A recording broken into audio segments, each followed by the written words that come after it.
2025 was supposed to be the year of the AI agent. And one of the things we talked about is what's the difference between automation and artificial intelligence? So we want to be able to automate repetitive tasks.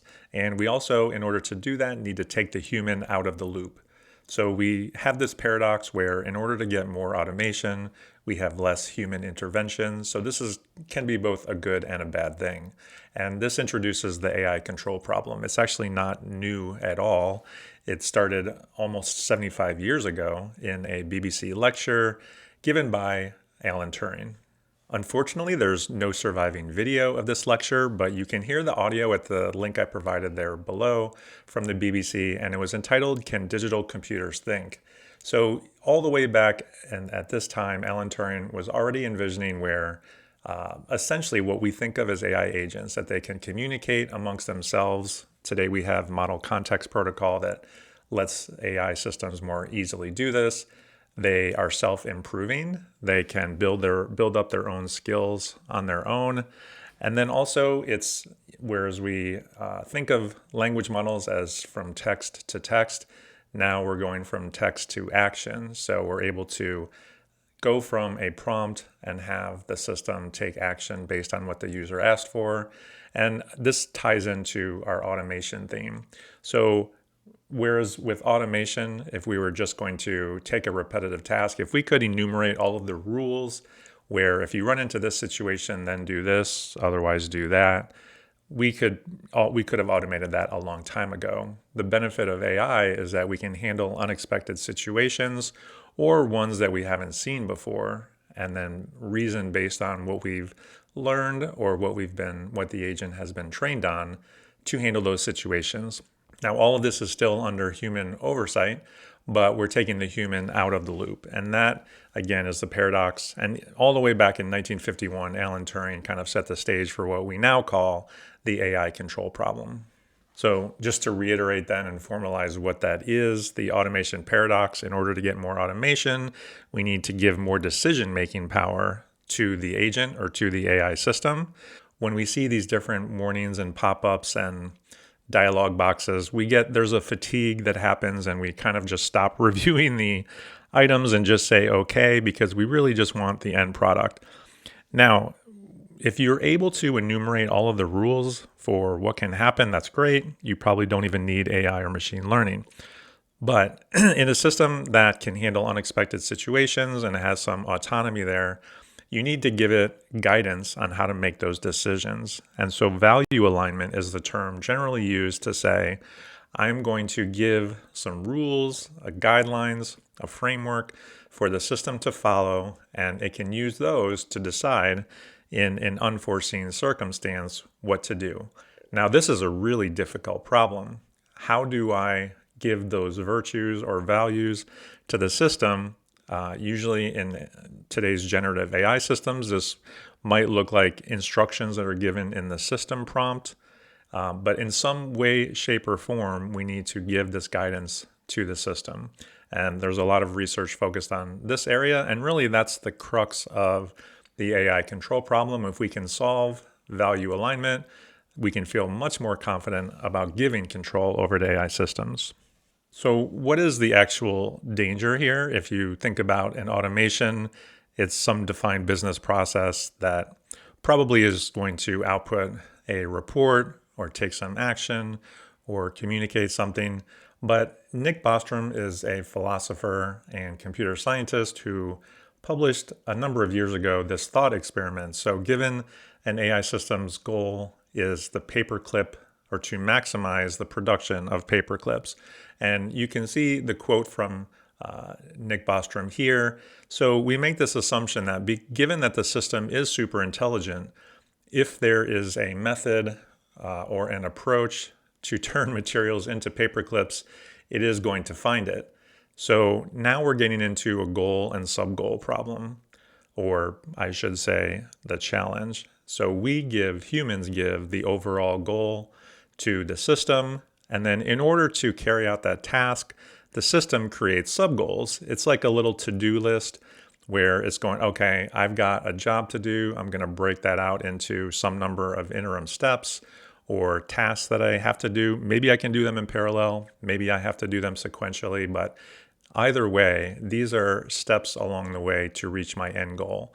So the fundamental risk I've stated here is if we give the AI system the autonomy to make those decisions along the way, both in terms of what are the sub-goals and how to achieve them, how do we prevent the system from causing harm to humans or the environment while it does this?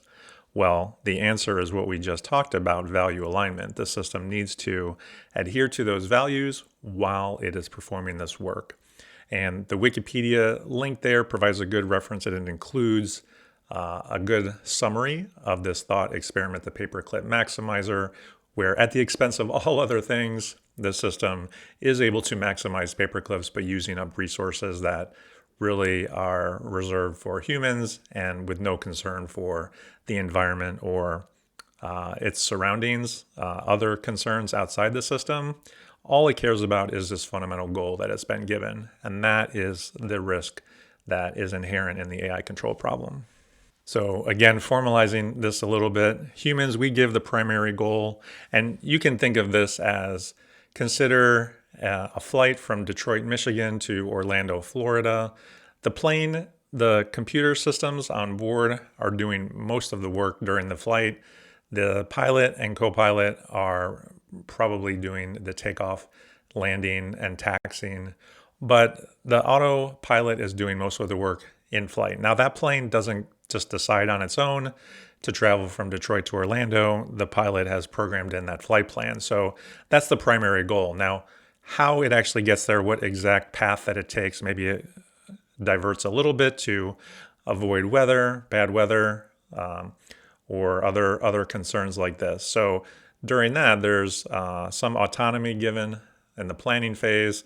Also, you may get direct guidance from air traffic control to take different routes. You may be looking for elevations where there's less turbulence. So there's a lot of small changes and sub-goals that happen during that flight.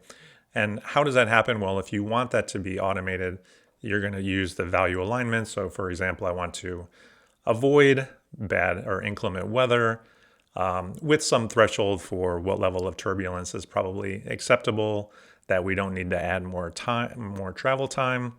Also considering that we have so much fuel on board, so there are some constraints to this as well that need to be considered.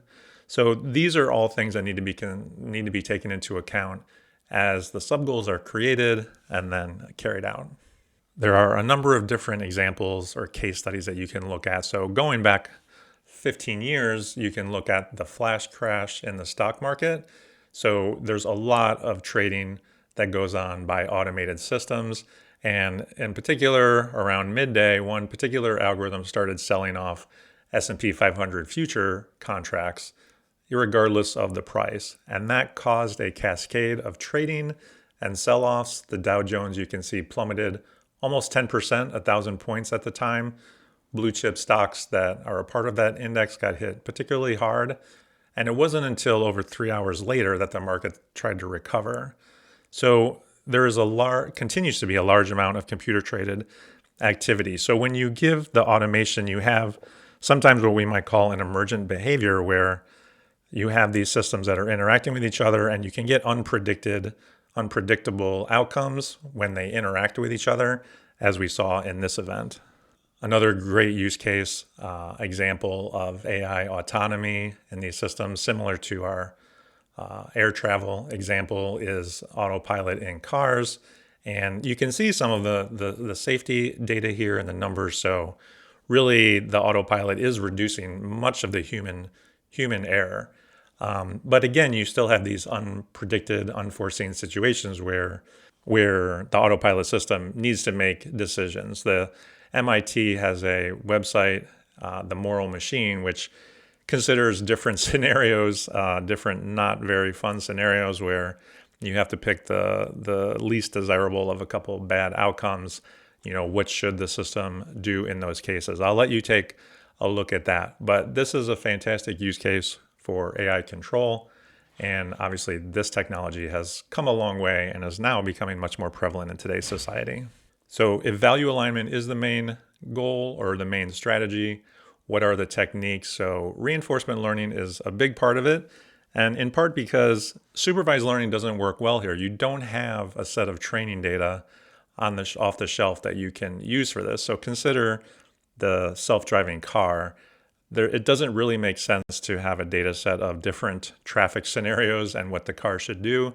It's really better to let the agent, in this case, the autopilot system, kind of learn by doing in a simulated environment. And so that would be the reinforcement learning. There's a couple of different flavors there.